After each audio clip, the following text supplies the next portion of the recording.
바울은 자신이 사도로 부르심을 받아 입었다고 이렇게 소개를 했지요. 이렇게 자기를 소개한 다음에 그 복음에 대하여 또다시 설명하기 시작을 합니다. 복음이라는 말은 헬라어로 유앙겔리온이라고 해요. 유앙겔리온, 유는 좋은 이라는 뜻이고, 앙겔리온이라는 말은 소식이라는 뜻입니다. 좋은 소식, 그런 뜻이죠. 그런데 이 유앙겔리온이라는 말이 어떻게 쓰였느냐 하면은 황제의 탄생 소식이라든지, 또 황제가 다른 나라와 전쟁을 해서 승리했다라고 하는 승전보를 가리키는 데 쓰였어요. 그러니까 이 유앙겔리온이라는 말이 무슨 말이냐면 황제에 대한 선포예요. 황제에 관련된 소식을 백성들에게 선포하는 것이 유앙겔리온입니다. 그런데 신약의 저자들은 이 유앙겔리온이라는 말을 그리스도에 대한 선포로 사용하고 있습니다. 온 인류에게 가장 좋은 소식이 무엇이겠습니까? 바로 그리스도에 관한 소식입니다. 하나님께서 자신의 독생자를 보내어 죄인의 구원을 이루셨다는 선포입니다. 그래서 이 유앙겔리온이란 말을 우리말로 번역을 하면서 정말 복이 되는 그런 소식이다, 그런 뜻으로 복음이라 이렇게 번역을 한 거예요. 우리나라 사람들은 복을 좋아하죠. 복. 그런데 진짜 복이 예수 그리스도이시잖아요. 진짜 복이 그리스도에 관한 소식이잖아요. 그래서 복음이라는 말로 번역을 했습니다. 본문은 복음이 무엇인지에 대하여 그 핵심적인 내용을 간략하면서도 정교하게 소개하고 있습니다. 지난주에 어떤 분이 바울이 자기를 소개한 자신의 신분과 직분과 또 사명에 대해서 한 문장으로 딱 소개하는 것에 대해서 정말 깔끔하게 이렇게 정리를 했다고 이렇게 표현을 했는데, 이 복음에 대해서도 정말 짧은 문장을 통해서 아주 깔끔하게 그 핵심적인 내용을 요약해주고 있어요. 그리고 나서 이제 로마서 전체에다가 이 복음을 펼쳐 보이는 것이죠. 오늘 말씀을 통해서 복음이 무엇인지에 대하여 잘 알고 그 복음의 능력을 누리게 되기를 바랍니다. 자, 2절을 다시 한번 같이 읽어본 다음에 복음이란 무엇인가에 대해서 한번 살펴보겠습니다. 자, 시작. 이 복음은 하나님이 선지자들을 통하여 그의 아들에 관하여 성경에 미리 약속하신 것이라. 자, 복음을 이렇게 한 문장으로 설명을 하고 있어요. 그럼 여기에 다 들어있어요. 자, 복음이 무엇입니까? 먼저 복음은 그 아들에 관한 것입니다. 다시 말하면 복음의 내용이 예수 그리스도에 관한 선포라는 거예요. 자, 원래 유앙겔리온이라는 말이 누구에 대한 선포라고 그랬죠? 황제에 대한 선포라고 그랬죠. 그런데 진정한 왕이 누구십니까? 그리스도잖아요. 그래서 복음이 뭐냐? 그리스도에 대한 선포예요. 그리스도에 대한 선포, 이것이 복음입니다. 하나님은 그리스도를 통하여 우리의 구원을 이루셨습니다. 그리스도께서 우리의 구원이 되셨습니다. 그리스도의 신성과 인성, 성육신과 고난, 십자가의 죽으심과 장사되심, 부활과 승천, 그리고 하나님 우편에 앉으심과 같은 그리스도의 인격과 모든 사역이 다 우리의 구원이 되었습니다. 그러므로 복음을 알기 위해서는 그리스도를 알아야 합니다. 칼빈은 말하기를 복음 전체가 그리스도 안에 담겨 있기 때문에 누구라도 그리스도로부터 한 걸음이라도 물러난다면 그는 복음으로부터 멀어지는 것이다. 그리스도를 제대로 알면 복음으로부터 배울 수 있는 모든 것을 알게 된다. 반면에 그리스도를 떠나서 지혜롭게 되고자 하는 자들은 어리석게 되어 버릴 뿐만 아니라 철저히 미쳐서 정신 나간 자들이 되고 만다 그랬어요. 그러니까 여러분, 우리가 추구하는 모든 어떤 종교적인 활동이라든지 프로그램이라든지 어떤 훈련이라든지 이런 것들이 그리스도를 더 바라보게 하느냐, 그리스도를 더 가까이 가게 하느냐, 이것을 기준으로 우리가 판단을 해야 되는 거예요. 무슨 영성 훈련이니 무슨 훈련이니 뭐 아무리 좋은 것들, 아무리 선한 것들을 다 동원을 해도 뭔가 열심히 도덕적인 노력을 하는데 그리스도는 점점 희미해진다. 그러면 칼빈이 이것을 가리켜서 어리석게 되는 것이다. 또 정신이 나가게 되는 것이다. 이렇게 얘기하고 있어요.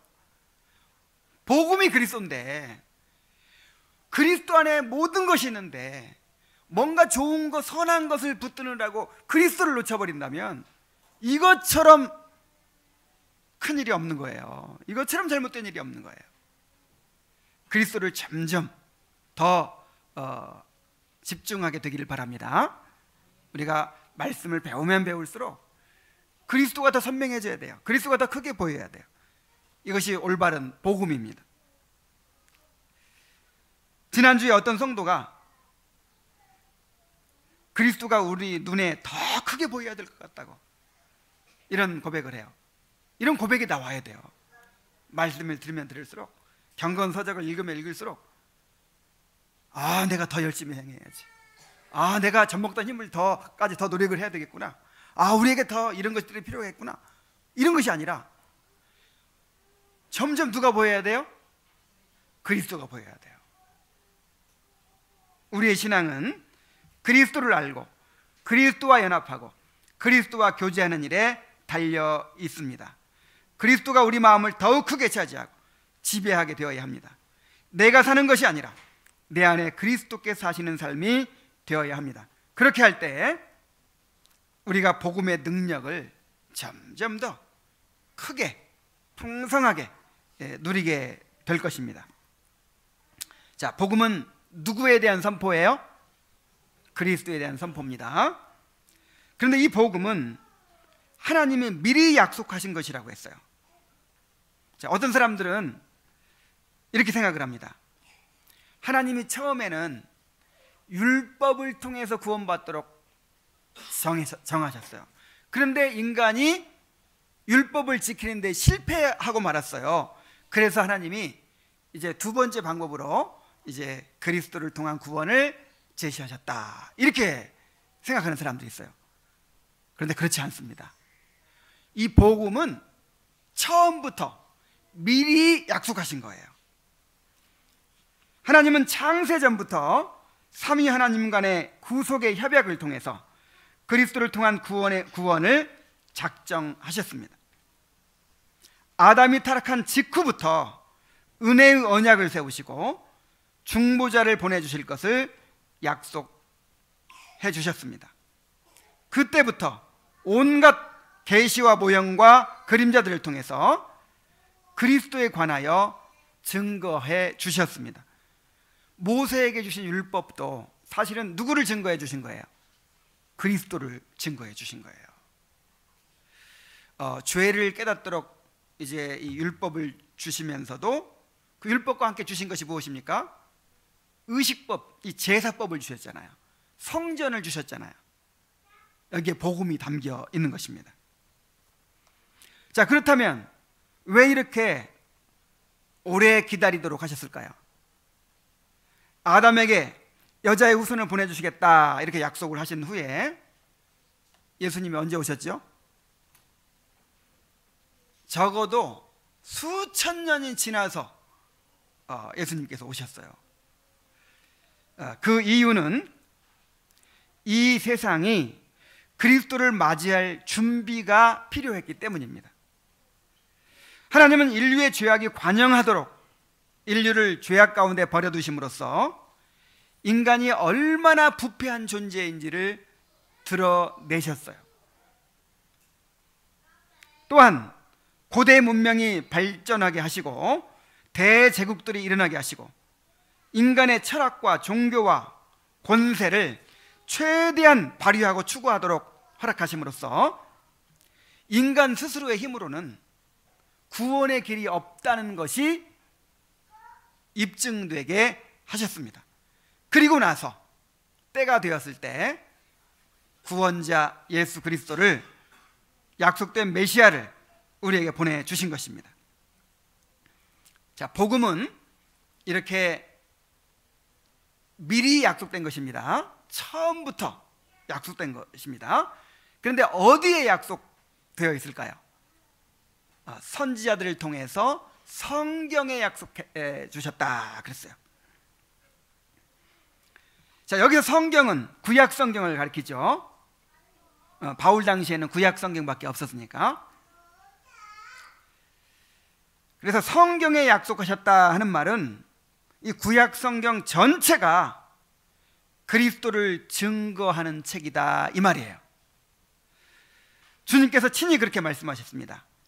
요한복음 5장 39절에 보면은 너희가 성경에서 영생을 얻는 줄 생각하고 성경을 연구하거니와 이 성경이 곧 내게 대하여 증언하는 것이니라. 자, 구약 성경 전체가 누구에 대해서 증언해요? 그리스도에 대해서 증언해요. 주님께서 말씀하시기를 아브라함도 나의 때 볼 것을 이제 기대하고 즐거워했다고 했고 모세가 나에 대해서 증거했다 그랬어요. 고린도전서 15장 3절로 4절에 보면은 바울이 이렇게 복음을 또 요약합니다. 내가 받은 것을 먼저 너희에게 전하였노니 이는 성경대로 그리스도께서 우리 죄를 위하여 죽으시고 장사 지낸 바 되셨다가 성경대로 사흘 만에 다시 살아나사. 자, 이것도 복음의 요약이에요. 그런데 예수님께서 십자가에 달려 죽으시고 부활하신 이 구원을 이루신 모든 내용이 뭐대로? 성경대로. 그 성경이 구약 성경을 가리키잖아요. 근데 구약 성경에 기록된 대로 다 이루신 분이 그리스도시다 라는 말이죠. 하나님이 세상에 복음을 선포하시는 방법은 바로 성경입니다. 하나님은 이 성경 말씀을 은혜의 수단으로 정하셨어요. 그래서 예수님이 복음을 전하실 때도 항상 성경을 풀어주심으로써 복음을 증거하셨습니다. 바울이 복음을 증거할 때도 성경을 가지고 강론함으로써 복음을 증거했습니다. 로마서 10장 17절에 보면은 믿음은 들음에서 나며 들음은 그리스도의 말씀으로 말미암았느니라 그랬어요. 자, 믿음은 어디서 나요? 들음에서 나요. 이 성경을 풀어서 선포하는 그 말씀을 들음으로 믿음이 생기는 거예요. 어디 기도원에 가서 기도하다가 믿음이 생기는 것이 아니고, 뭐 혼자 성경 읽다가 믿음이 생기는 것이 아니고, 물론 혼자 성경 읽다가 믿음이 생길 수도 있어요. 그러나 이것은 일반적인 방법은 아니죠.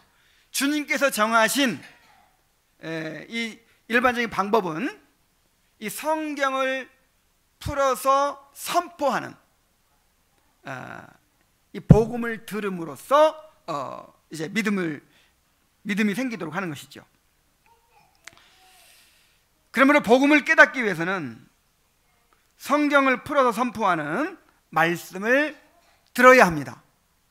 이 복음을 더 깊이 깨닫고 그 복음의 능력을 경험하기 위해서는 계속해서 선포되는 말씀을 들어야 돼요. 이것이 은혜의 수단입니다. 또한 복음을 깨닫기 위해서는 성령의 조명이 필요합니다. 말씀을 듣는다고만 해서 다 깨닫는 것이 아니에요. 말씀을 듣는 가운데 성령께서 조명해 주셔야 합니다. 구약 성경 전체가 그리스도에 관한 내용이었지만 유대인들은 그 안에서 그리스도를 발견하지 못했습니다.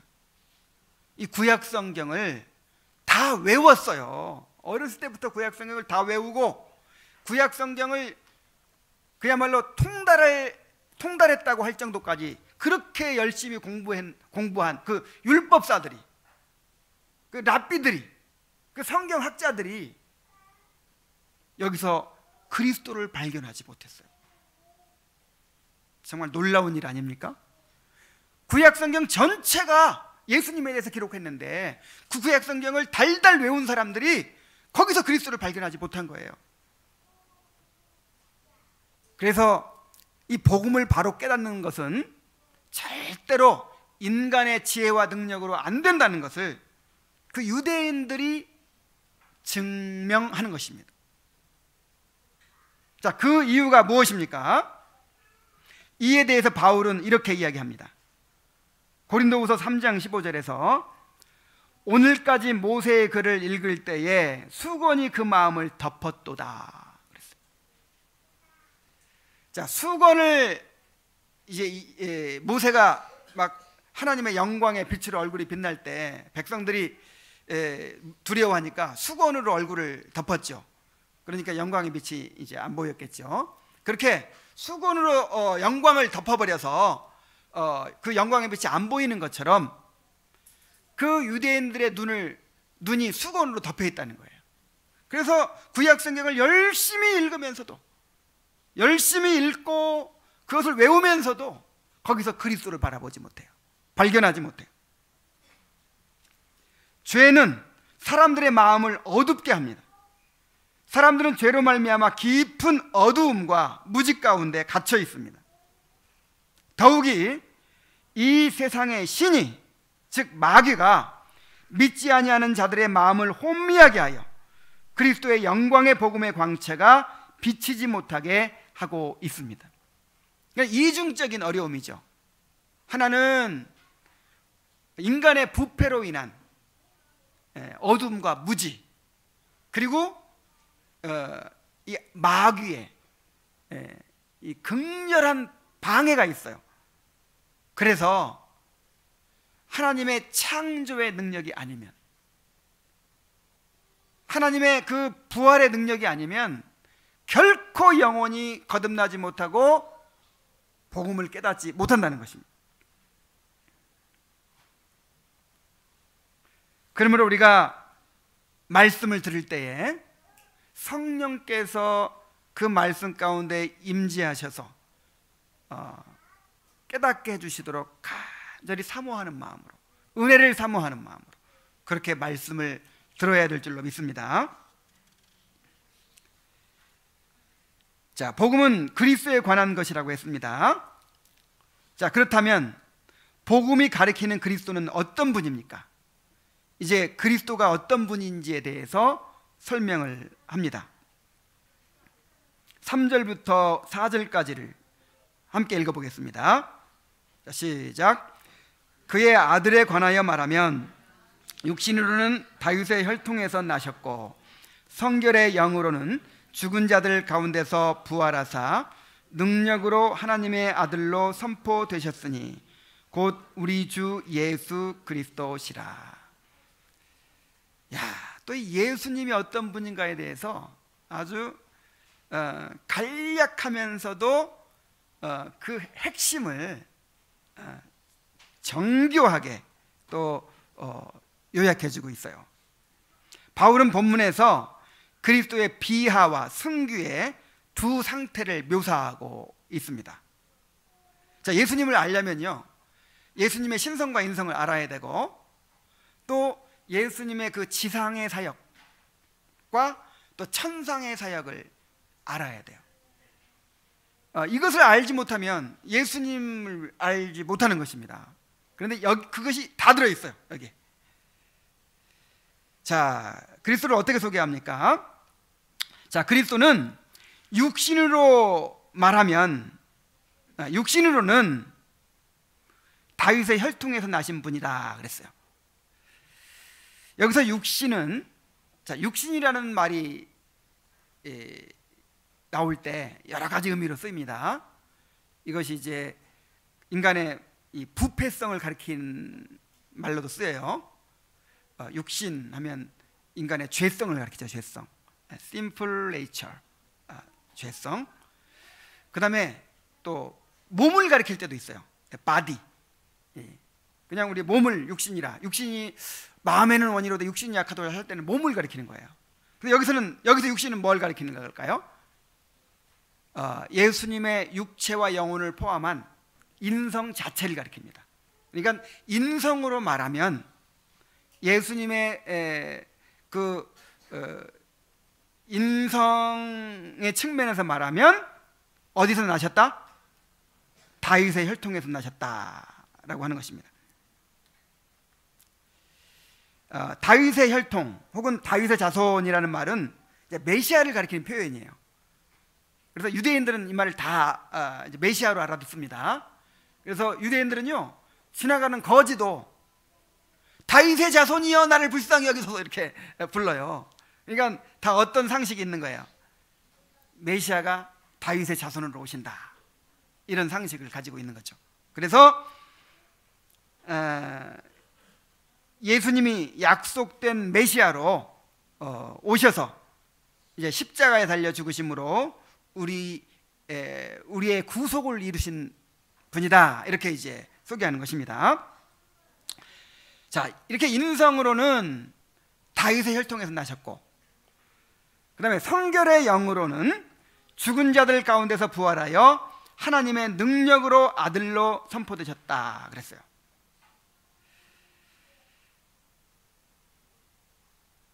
자, 여기서 성결의 영이라는 말이 무슨 말일까요?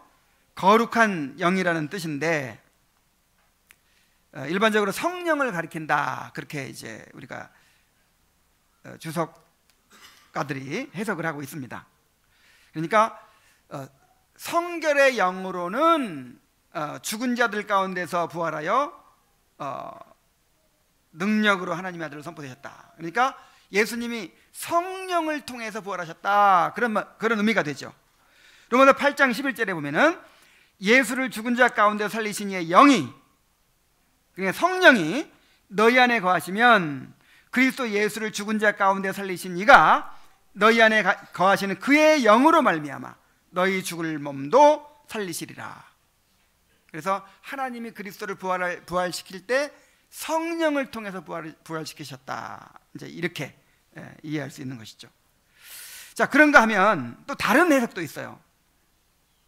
성경의 다른 곳에서는 성령을 이런 표현으로 부른 적이 없어요. 또한, 자, 육신이 인성을 가리켰다고 했죠. 그러니까 육신과 지금 대조되는 표현이니까 성결의 영은 예수님의 신성을 가리킬 것이다, 이렇게 보기도 합니다. 그래서 이제 예수님의 신성을 가리킨다면 인성으로는 다윗의 혈통에서 나셨고, 또 신성으로는 예수님의 자신의 신성으로 부활하셔서 하나님의 아들을 선포되셨다, 이렇게 이제 이해할 수 있죠. 그런데 성령으로 보든 예수님의 신성으로 보든 뭐 큰 차이는 없습니다. 자, 예수님을 부활시킨 분이 누구예요? 성부예요? 성자예요? 성령이에요? 누가 예수님을 부활시키셨죠? 성경에서는 성부께서 부활케 하셨다, 이렇게도 얘기하고, 성령께서 부활하게 하셨다, 이렇게도 얘기하고, 성자 자신이 하나님이시니까 성자 자신이 능력으로 부활하셨다, 이렇게 말하기도 해요. 성부, 성자, 성령 다 이제 부활의 그 주체로 이야기를 하고 있습니다. 여기서 중요한 것은 예수님이 부활하심으로 하나님의 아들로 선포되셨다는 거예요. 선포되셨다라는 말은 인정되다, 선포되다, 임명되다 그런 뜻입니다. 하나님의 아들로 인정이 되었다, 또 하나님의 아들로 선포가 되었다, 하나님의 아들로 임명되었다 그런 뜻이거든요. 그래서 이 구절을 근거로 해서 어떤 사람들은 예수님이 단지 아주 경건하고 훌륭한 사람이었는데 이제 자기를 십자가에 이제 내어드리고 하나님의 능력으로 부활함으로 말미암아서 이제 하나님의 아들로 그렇게 높아지게 된 것이다, 이렇게 주장하는 이단들이 있어요. 그러나 이 구절은 예수님이 원래 하나님의 아들이 아니었는데 부활 때문에 하나님의 아들이 됐다 그런 뜻이 아니고, 원래가 하나님의 아들이죠. 원래가 처음부터 하나님의 아들이죠. 그런데 부활하심으로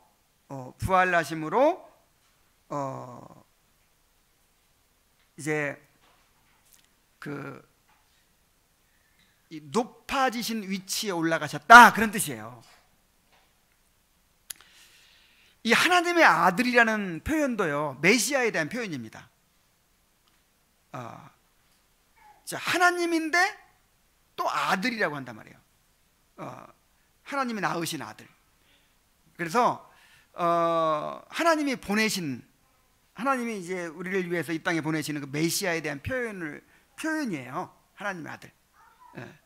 근데 신성의 측면을 이제 강조하는 것이죠. 이 높아지신 측면을 더 강조하시는 것이죠.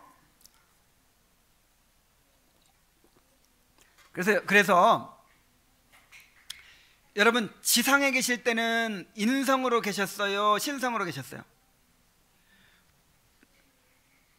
자, 그 다음에 부활하여 승천하신 후에는 인성으로 계십니까, 신성으로 계십니까? 자, 여러분 잘 생각하셔야 돼요. 지상에서는 인성으로 계시다가 부활하여 승천한 다음에는 신성으로 계신다, 그럼 이단입니다. 지상에 계실 때도 신성과 인성을 함께 갖고 계신 거예요. 다만 지상에 계실 때는 인성 속에 신성이 감추어 있었을 뿐이지, 신성이 아니면 구원을 이루실 수가 없어요. 인성만으로는 구원을 이루실 수가 없어요.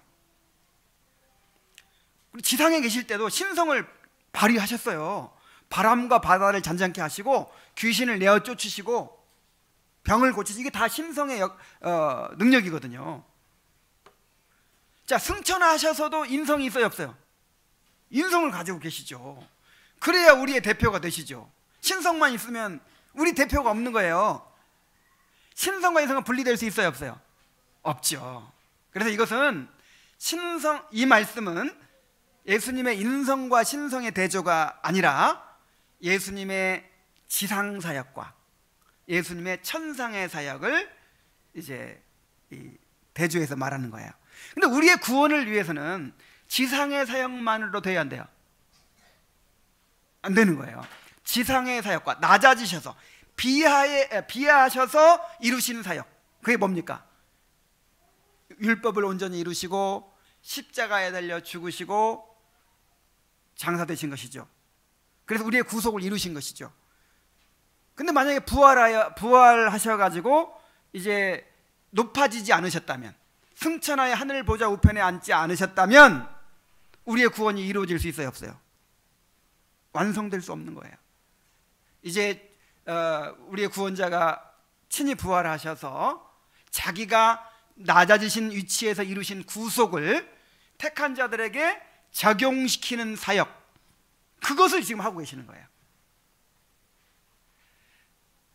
그래서 이제 예수님의 그 구속 사역에 대해서 단지 그냥 십자가만 얘기하죠.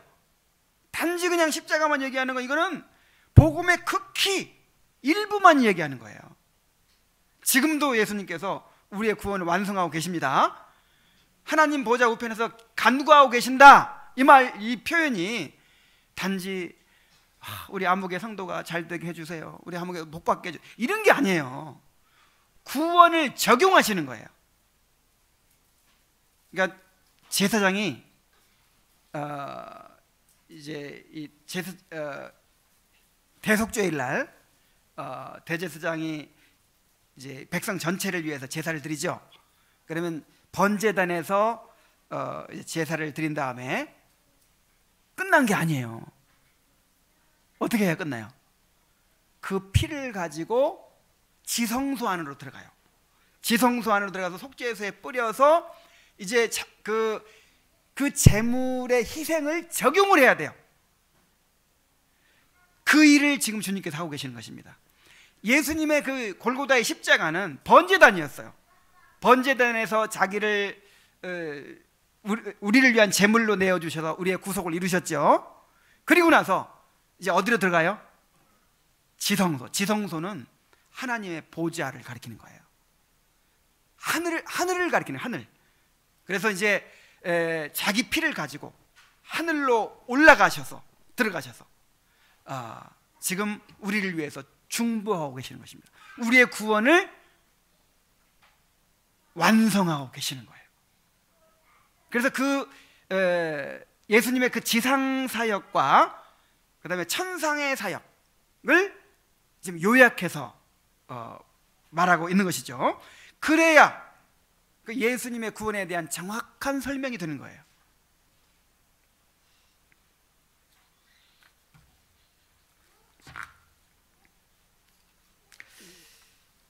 예수님은 지금 하나님 보좌 우편에서 왕으로서 다스리고 계시고 또 제사장으로서 우리를 위해 중보하고 계시면서 자기가 낮아지신 상태에서 이루신 구속을 우리에게 적용하고 계십니다. 주님은 반드시 우리의 구원을 이루시고 교회를 완성하실 것입니다. 자, 이제 예수님이 누구신지에 대하여 그의 이름으로 요약을 합니다. 자,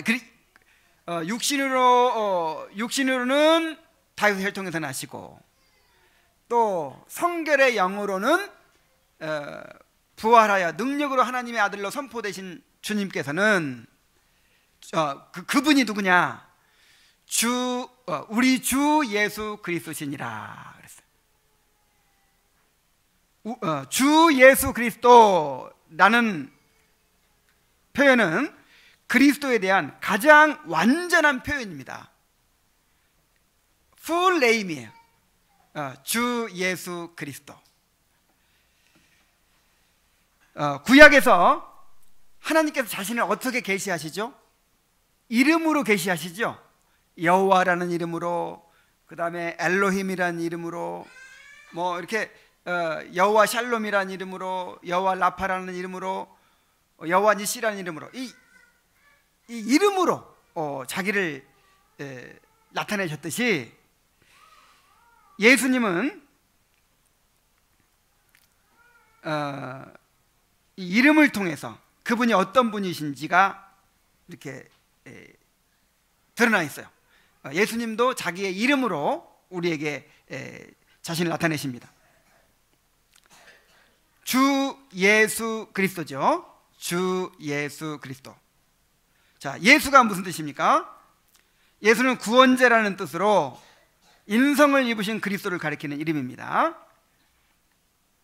근데 이 이름이 그냥 생긴 게 아니에요. 하나님께서 지어주신 이름이에요. 아들을 낳으리니 이름을 예수라 하라. 이는 그가 자기 백성을 그들의 죄에서 구원할 자이심이라. 그러니까 우리가 예수님 이렇게 부르죠. 예수님, 이게 무슨 뜻이라고요? 구원자. 하나님께서 우리를 위해서 보내주신 유일한 구원자라는 뜻이에요. 그러면 그리스도는 무슨 뜻입니까? 예수는 이름이고 그리스도는 성입니까? 성이 아니고 이 그리스도는 직분을 가리키는 이름이에요. 문재인 대통령 하면 문재인은 이름이고 대통령은 직분이죠. 그런 것처럼 예수는 이름이고 그리스도는 직분을 가리키는 건데, 히브리어 메시아를 헬라어로 번역한 이름입니다. 기름 부음을 받은 자라는 뜻이에요. 자, 구약에서 선지자, 제사장, 왕이 메시아였어요. 기름 부음을 받은 자였어요. 그런데 이들은 장차 오실 메시아, 즉 그리스도의 모형이었습니다. 성경은 예수가 바로 그리스도다라고 말하고 있어요. 누가 그리스도예요? 예수가 그리스도예요. 다시 말하면 예수님이 우리의 구원을 위하여 선지자와 제사장과 왕의 삼중직을 행하시는 분이라 하는 뜻입니다. 이 삼중직을 언제 행하셨어요? 언제 행하십니까? 이 지상에서도 삼중직을 행하시고 또 하늘에 올라가서도 삼중직을 여전히 행하고 계시는 거예요. 예수님은 우리의 선지자이십니다. 예수님은 말씀과 성령으로 우리를 가르치고 인도하고 계십니다. 그러므로 선포되는 말씀을 우리가 잘 받아야겠죠. 예수님은 지금 내가 예수님께 세우신 직분자로서 그렇게 누구의 말씀을 전하고 있어요? 예수님의 말씀을 전하고 있죠. 이게 지금 예수님께서 선지자로서의 사역을 하고 계시는 거예요. 예수님은 선지자로서 목사를 세우셔서 자신의 말씀을 증거하고 계시고 성령을 보내셔서 그 말씀을 깨닫게 하고 계십니다. 이것이 선지자의 사역이에요. 또한 예수님은 우리의 제사장이십니다. 자기 몸으로 우리를 위해 희생제사를 드리시고 그 공로를 가지고 지성소인 하나님 보좌 우편에서 우리를 위하여 간구하고 계십니다. 그러므로 우리가 오직 주님만을 의지하여 하나님께 나아가야겠죠. 예수님은 또한 우리의 왕이십니다. 주님은 온 세상을 다스리실 뿐만 아니라 특별히 교회의 머리로서 교회를 다스리고 계십니다. 예수님은 하늘과 땅의 모든 권세를 가지시고 악의 세력을 싸워 물리치시며 우리의 구원을 완성하십니다. 이러므로 우리가 주님을 의지하고 그의 다스리심에 복종해야 합니다. 이게 이제 그리스도라는 직분의 의미입니다. 그래서 예수, 그리스도라고 할 때 그 삼중직을 생각하셔야 돼요. 삼중직을 생각하시고 또 우리가 믿음으로 그 삼중직을 받아들여야 되겠죠. 자, 그 다음에 주라는 이름이 나오죠. 주. 이 주가 무슨 뜻입니까? 주인 혹은 통치자라는 뜻으로 그가 하나님이시오 하늘과 땅의 모든 권세를 가지신 주권자시오 우리를 핏값으로 사신 우리의 주인이라는 뜻입니다. 그러니까 우리가 주님 할 때 첫 번째로는 하나님이라는 뜻이에요. 하나님이라는 뜻이고 그다음에 두 번째는 우리의 주인이라는 뜻이에요.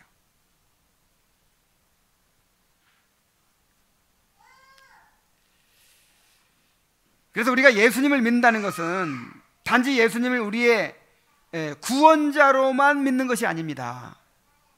우리의 주님으로 믿는 것입니다. 이 두 가지가 분리될 수 없어요. 이름을 예수라 하라. 이는 그가 저희를 자기 죄에서 이는 그가 자기 백성을 저희 죄에서 구원할 자이심이라 그랬죠. 누구의 백성을? 자기 백성. 아무나 구원하는 게 아니에요. 자기 백성을. 예수님을 주님으로 받아들인 사람의 죄를 용서하시는 것이지 예수님을 주님으로 인정하지 않는 사람의 죄를 용서하기 위해 죽지 않으셨어요. 예수님의 구주 되심과 예수님의 주님 되심은 분리할 수 없습니다. 그런데 오늘날 이걸 분리시키죠, 사람들이. 나는 예수님을 나의 구세주로는 받아들이고 싶은데 주님으로는 받아들이기 싫다는 거예요. 그런데 그렇게 해도 구원은 받는다는 거예요. 은혜니까. 구원은 그냥 아무 값이 없이 거저주는 거니까 그렇게만 해도 구원은 받는다는 거예요. 그리고 제자 훈련 열심히 받아가지고 나중에 예수님의 주재권을 인정하게 되면 이제 그게 성숙한 신자가 되는 것이다. 주님의 제자가 되는 것이다. 이런 잘못된 가르침이 횡행하고 있어요. 이건 절대로 이건 성경적인 가르침이 아닙니다.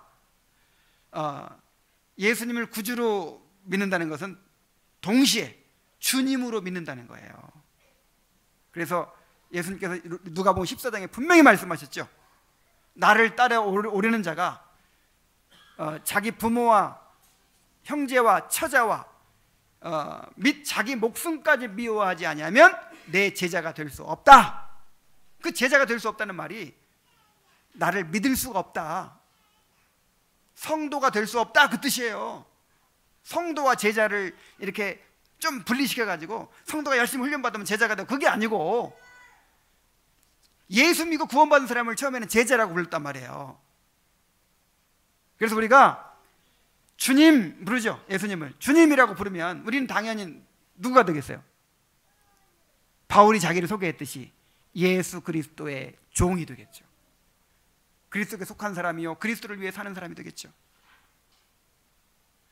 너희는 나더러 주여 주여 하면서 어찌하여 내 뜻을 행하지 않느냐? 주님께서 이렇게 책망하셨어요.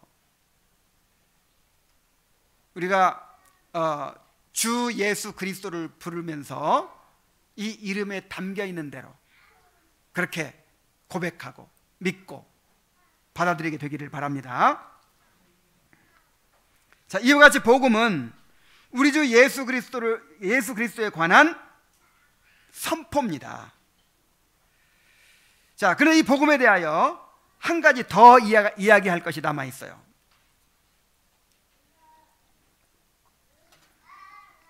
바울은 이 복음을 설명하면서 이 복음을 하나님의 복음이라고 불렀습니다. 한번 따라해 봅시다. 하나님의 복음. 자, 이 복음은요 인간의 복음이 아니에요. 하나님의 복음이에요. 자, 복음을 하나님의 복음이라고 한 것은 세 가지 의미가 있어요. 첫째로, 이 복음이 성부 하나님께로부터 기원한 것임을 의미합니다. 자, 성부 하나님은 우리에게 대하여 진노하시고 심판하고자 하시는데, 성자께서 예수님께서 이제 우리를 위해서 희생하시고 중보하시기 때문에 마지못해서 우리를 용서하시고 받아들이신다, 이렇게 생각해서는 안 돼요. 성부 하나님께서 먼저 우리의 구원을 작정하시고 그리스도를 중보자로 보내주신 것입니다. 요한복음 3장 16절에 보면은 하나님의 세상을 이처럼 사랑하사 독생자를 주셨으니 그랬어요. 에베소 2장 4절로 5절에 보면은 긍휼이 풍성하신 하나님이 우리를 사랑하신 그 큰 사랑을 인하여 허물로 죽은 우리를 그리스도와 함께 살리셨고, 이렇게 말씀하셨고, 또 고린도후서 5장 18절에 보면은 모든 것이 하나님께로부터 났으며 그가 그리스도로 말미암아 우리를 자기와 화목하게 하시고 또 우리에게 화목하게 하는 직분을 주셨으니 그랬습니다. 이렇게 성경은 복음의 기원을 성부 하나님께로 돌리고 있어요. 그래서 이게 누구의 복음이다? 하나님의 복음이다. 자, 또한 복음을 하나님의 복음이라고 하는 것은 구원이 철저하게 하나님의 주권적 은혜로 말미암는다는 것을 의미합니다. 이 구원은 누구의 일이에요? 하나님의 큰 일이에요. 창세 전에 이미 우리를 구원하시려는 하나님의 작정이 있었습니다. 에베소 1장 4절에 보면은 곧 창세 전에 그리스도 안에서 우리를 택하사 우리로 사랑 안에서 그 앞에 거룩하고 흠이 없게 하시려고 그랬어요. 이미 창세 전에 구원이 결정됐다는 거예요. 누가 결정하셨어요? 하나님이. 복음은 인간의 요구에 대한 하나님의 응답이 아닙니다. 인간은 부패하여 스스로 죄를 알지도 못하고 구원의 필요성조차도 깨닫지 못하고 있습니다. 그런데 이러한 인간을 위해서 하나님께서 먼저 구원을 작정하시고 실행하시는 것입니다. 또한 구원은 인간의 선택이나 행위에 달려있는 것이 아니라 철저하게 하나님의 주권적 은혜로 이루어지는 일입니다. 자, 보세요. 복음을 처음에 마련하신 분도 하나님이시고, 그 다음에 그것을 선포해 주시는 분도 하나님이시고, 그것을 듣고 깨닫게 해주시는 분도 하나님이시고, 믿음조차도 누가 주시는 거예요? 하나님이 주시는 거예요. 이렇게 구원이 처음부터 끝까지 하나님께 달려있기 때문에 이 복음이 누구의 복음이다? 하나님의 복음. 그리고 한 가지 더, 복음을 하나님의 복음이라고 하는 것은 구원의 목적이 바로 하나님 자신을 위한 것이기 때문입니다. 자, 누구를 위한 구원이에요? 하나님을 위한 구원이에요. 하나님은 자신의 영광을 밖으로 드러내고자 하시는데 창조와 구원의 사역을 통해서 그렇게 하십니다. 그러면 우리가 복음을 통해서 하나님의 영광을 보게 되어야 합니다. 하나님의 거룩하심과 지혜와 능력과 사랑과 공의를 발견하고 그 하나님의 영광을 찬양하게 되어야 합니다. 그러니까 이 구원의 과정도요, 목적이 뭐예요? 하나님을 드러내시기 위한 거예요. 하나님이 얼마나 지혜로우신가, 얼마나 능력이 많으신가, 얼마나 공의로우신가, 얼마나 사랑이 풍성하신가, 얼마나 긍휼이 풍성하신가, 이것을 드러내기 위해서 이 구원의 역사가 펼쳐지는 것입니다.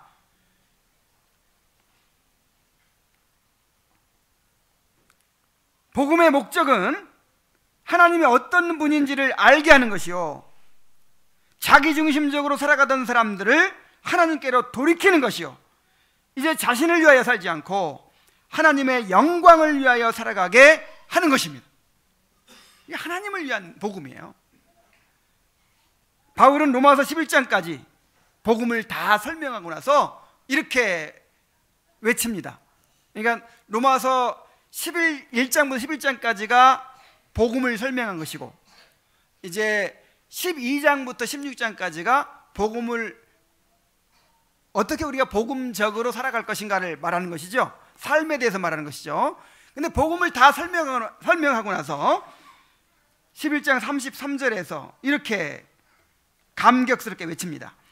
깊도다 하나님의 지혜와 지식의 풍성하며 그의 판단은 헤아리지 못할 것이며 그의 길은 찾지 못할 것이로다. 누가 주의 마음을 알았느냐? 누가 그의 모사가 되었느냐? 누가 주께 먼저 드려서 갚으심을 받겠느냐? 이는 만물이 주에게서 나오고 주로 말미암고 주에게로 돌아감이라. 그에게 영광이 세세에 있을지어다. 아멘. 그랬어요. 이 원리를 여러분, 이게 개혁주의 신앙의 원리예요. 만물이 주에게서 나오고 주로 말미암고 주에게로 돌아감이라. 여러분, 이것이 우리 개혁신앙의 원리입니다. 결국 누구한테로 돌아가요? 하나님께로 돌아가는 것이죠. 하나님으로부터 나오고 또 하나님께서 다 이루시고 또 하나님께로 돌아가는 것. 그래서 누구만 영광 받으시는 거예요? 하나님만. 이 구원의 모든 과정 가운데 우리 인간이 내세울 것은 아무것도 없어요. 모든 게 다 은혜입니다. 교회 나온 것도 은혜고, 말씀을 듣게 된 것도 은혜고, 이것을 믿은 것도 은혜고, 순종한 것도 은혜고, 열매를 맺은 것도 은혜고, 하나님이 다 하신 거예요. 그런데 오늘날 많은 사람들이 복음을 하나님의 복음이 아니라 인간의 복음으로 여기고 있어요. 복음을 전할 때 하나님이 어떤 분이시고 하나님이 어떤 일을 행하셨는가 하는 것은 그냥 간과해버립니다. 그리고 인간이 어떻게 하면 구원을 받을 수 있는가 하는 인간의 필요만을 앞세우고 인간의 믿음과 선택만을 강조합니다. 인간을 하나님께로 돌이키게 하는 것이 복음의 목적인데 오히려 하나님을 인간에게 끌어내리는 것이 복음인 줄 알아요. 다시 말하면 하나님을 위하여 인간이 존재하는 것인데 마치 인간의 행복을 위하여 하나님이 존재하시는 것처럼 전하는 것을 복음이라고 생각해요. 그러니까 기쁜 소식이라는 거야. 하나님이 우리 행복을 위해서 일해 주시니까 그게 복음이라는 거예요. 자, 이렇게 복음을 인간의 복음으로 여기다 보니까 복음을 사람들이 구미에 맞게 축소하고 왜곡하는 일이 발생하고 있어요. 자, 복음을 전하는데 하나님에 대해서 이야기하지 않고 인간의 죄를 이야기하지 않고 언약을 이야기하지 않고 율법을 이야기하지 않고 복음의 내용인 그리스도의 인격과 사역을 이야기하지 않습니다. 복음의 목적인 성화를 이야기하지 않고 하나님의 영광을 이야기하지 않습니다. 하나님의 큰 일인 복음을 전후 맥락도 없이 다 잘라버리고 사람들이 듣기 좋아하는 부분, 나를 부인하지 않고 나를 포기하지 않고도 얼마든지 받아들일 수 있는 그런 달콤한 부분만 딱 잘라서 하나님은 사랑의 하나님이시다, 이 부분만 딱 잘라가지고 이제 복음이라고 전하는 거예요. 그리고 온갖 인간적인 방법들을 동원해서 사람들을 끌어들이려고 하고 있습니다. 그래서 많은 사람들이 자신이 구원받았다고 여기면서도 여전히 자기중심적으로 살아가고 있는 것입니다. 여러분, 회개가 뭡니까? 회개는 그 길을 돌이키는 거예요. 자기를 위해 살아가던 삶에서, 자기가 주인이 돼서 살아가던 삶에서 돌이켜서 하나님 중심으로 살아가게 되는 것이 회개입니다. 전혀 회개하지 않고 예수 믿고 있어요, 많은 사람들이. 이건 예수 믿는 게 아니죠. 복음은 인간의 복음이 아니라 하나님의 복음입니다. 복음은 하나님의 행하신 일을 선포하는 것입니다. 그래서 이 복음은요, 설명이 아니에요. 설득이 아니에요. 제발 믿어라, 하나님이 이렇게 다 행하셨으니까 제발 믿어라, 믿기만 해라, 이게 아니에요. 이 유앙겔리온이라는 말은 그냥 공포입니다. 공포. 황제가 이런 일을 하셨다, 이렇게 공포하는 게 복음이에요. 이 복음은 예수님의 하신 일을 선포하는 거예요. 그리고 그것을 믿게 하는 분도 누구라고요? 하나님이시라고요.